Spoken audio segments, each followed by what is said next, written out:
अस्सलाम वालेकुम व्यूअर्स, मैं हूं आपका मेज़बान अब्दुर्रहमान। कार माफिया पाकिस्तान को किस तरह लूट रहा है उसकी ताज़ा मिसाल आपसे शेयर करना चाहेंगे।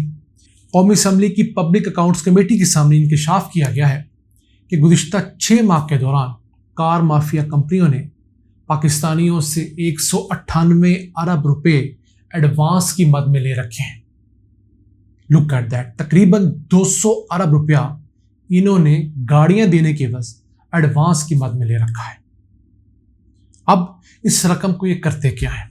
एक तो एडवांस लेने के बाद ये अपने बैंक्स में रखवा कर अरबों रुपए के ऊपर करोड़ हार रुपए सूद खाते हैं। दूसरा, मार्केट के अंदर आर्टिफिशियली गाड़ियों की शॉर्टेज करते हैं, क्योंकि इसी महफिल में सेनेटर शिबली फराज ने बताया कि ये कार कंपनियां जिस कैपेसिटी के मुताबिक चलनी चाहिए, यानी जितनी इनकी प्रोडक्शन कैपेसिटी है उससे जानबूझकर कम कैपेसिटी पर चलती हैं, ताकि मार्केट के अंदर शॉर्टेज हो और ऑन मनी के ऊपर लोग गाड़ियां खरीदें। ऑन मनी वो होती है कि आम जो सारिफ है, अगर वो गाड़ी लेने जाता है नई, तो उसे 6 महीने 8 महीने का टाइम दिया जाता है बुकिंग करवाने के बाद। अगर आपने वही गाड़ी कैश पर लेनी है तो डीलर आपसे डील बनाएगा कि आपने 2, 4, 5, 10, 15 लाख, गाड़ी जितनी महंगी है उतनी ही ज़्यादा ऑन मनी हराम का पैसा देकर आपको फौरी तौर पर 2-4 दिनों में गाड़ी डिलीवर हो जाएगी। तो इन दोनों मदों में, सूद कमाने के मद में भी और ऑन मनी के मद में, ये लोग अरबों रुपया कमाते हैं। फिगर्स आए हैं कि गुज़िश्ता 5 सालों के दरमियान ऑन मनी की सूरत में पाकिस्तानी सारिफीन ने जल्दी गाड़ी लेने के लिए 170 अरब रुपए इजाफी अदा किए, यानी हर साल 35 अरब रुपए पाकिस्तानी गाड़ियां खरीदने वाले एक्स्ट्रा देते हैं ताकि उनको फौरी गाड़ी मिले। जबकि आप तरक्की याफ्ता ममालिक में जाएं तो आप गाड़ी जाके बुक करवाएं, आपको उसी वक्त शोरूम से मिल जाएगी, कुछ थोड़े दिनों के वक्फे के बाद आपको गाड़ी डिलीवर कर दी जाएगी। हमारे यहाँ आज तक ये ख्वाब है, हालांकि मुल्क में गाड़ी बनाने वाली जो कंपनी है उनकी तादाद 10 से ज़्यादा हो गई है। अब ये गाड़ियाँ जो पाकिस्तान में बन रही हैं उनकी भी इंतहाई नाकिस सेफ्टी है। फिगर ये है कि 2020 के अंदर पाकिस्तान में तकरीबन 27,500 से 36,000 अमवात सिर्फ कार एक्सीडेंट्स में हुई थी।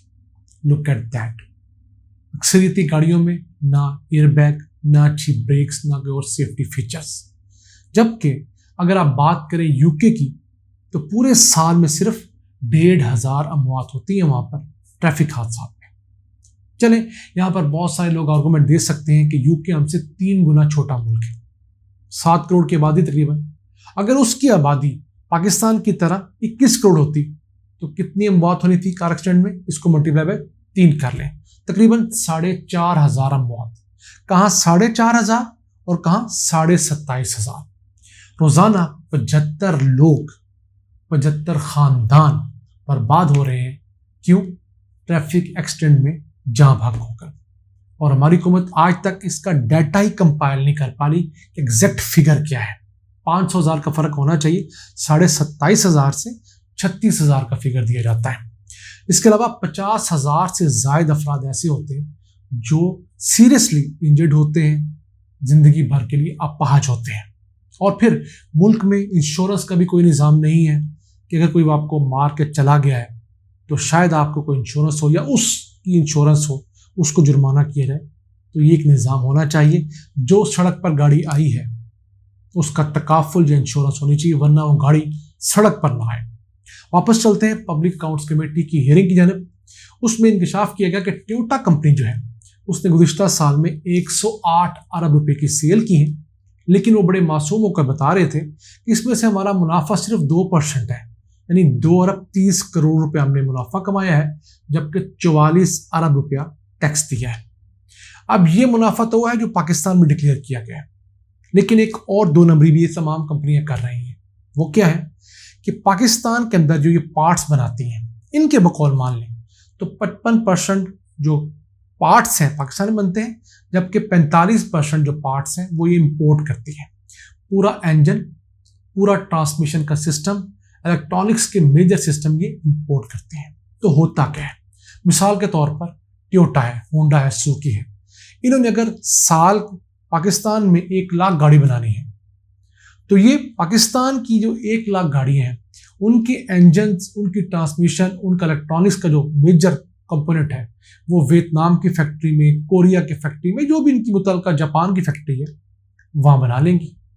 وہاں پر یہ پہلے 10 لاکھ بنا رہے ہیں اس ملک کے لیے، 11واں لاکھ پاکستان کا ایڈ کر کے وہاں پر ان کو یہ سستا بن جاتا ہے، کیونکہ والیوم بڑھ جاتا ہے۔ جیسے ہول سیل میں کوئی چیز لیں تو اس کو یہ بآسانی پاکستان امپورٹ کرتے ہیں، اور وہاں پر میجر کمپنی تو وہی ہے، ٹویوٹا، ہونڈا، کیا وغیرہ، وہاں پر ان کو فائدہ ہو جاتا ہے۔ تو یہ منافع نہیں بتا رہے کہ ٹویوٹا کو، باقی کو یہ منافع جو ہے وہاں کتنا ہوا ہے۔ اس کے بعد ایک چیز اور دیکھنے میں آئی کہ پبلک اکاؤنٹس کمیٹی ان سے کافی عرصے سے ڈیمانڈ کر رہی ہے کہ اپنے گزشتہ سالوں کے ریکارڈز دیجیے، کتنے پیسے کمائے، کتنی امپورٹ ہوئی، انہوں نے وہ ریکارڈ بھی نہیں دیا۔ ایک معافی ہے، اور وہاں پر اونچی آواز میں بول کر ان کو چپ کرانے کی کوشش کی، جس کے بعد وہاں پر بدمزگی بھی ہوئی۔ تو کہنے کا مقصد، بتانے کا مقصد آپ کو یہ ہے کہ پاکستان کوئی غریب ملک نہیں ہے، اس کو لوٹنے والے اتنے ہیں، اس لوٹ مار کی وجہ سے اس کے یہ حالات ہیں۔ ہمیں صرف ایک زرداری نظر آتا ہے، کبھی نواز شریف، کبھی شہباز شریف، کبھی اور باقی تمام ہمارے اکثریتی سیاستدان، لیکن ہر بزنس مین اکثریت جو ہے وہ کرپٹ ہو چکا ہے۔ کوئی ٹیکس چوری کرتا ہے، کوئی اس طرح کام کرتا ہے، کوئی بجلی چوری کرتا ہے، کوئی پانی چوری کرتا ہے، کوئی گیس چوری کرتا ہے۔ بہت کم بزنس مین ایسے رہ گئے ہیں، بہت کم سیاستدان ایسے رہ گئے ہیں کہ جو لوگ ایمانداری سے کام کرتے ہیں، اور یہی وجہ ہے کہ اس ملک کے اندر اب برکت اٹھتی جا رہی ہے۔ یہی حالات انڈیا کے ہیں، یہی حالات بنگلہ دیش کے ہی ہیں، لیکن وہاں پر انہوں نے کچھ چیزیں بہتر کی ہیں، یعنی اپنی ایکسپورٹ کو پروموٹ کیا ہے۔ ہم نے اپنے ملک میں ایسا سچ نہیں کیا، امپورٹس پہ کچھ قدغن لگائی ہے۔ ہمارے ہاں تو گزشتہ 3-4 سال پہلے تک ایک دبئی ماڈل تھا ساگ ڈار کا، دنیا بھر سے امپورٹ کرو اور کنزیوم کرو، اس نے ہم برباد کیا۔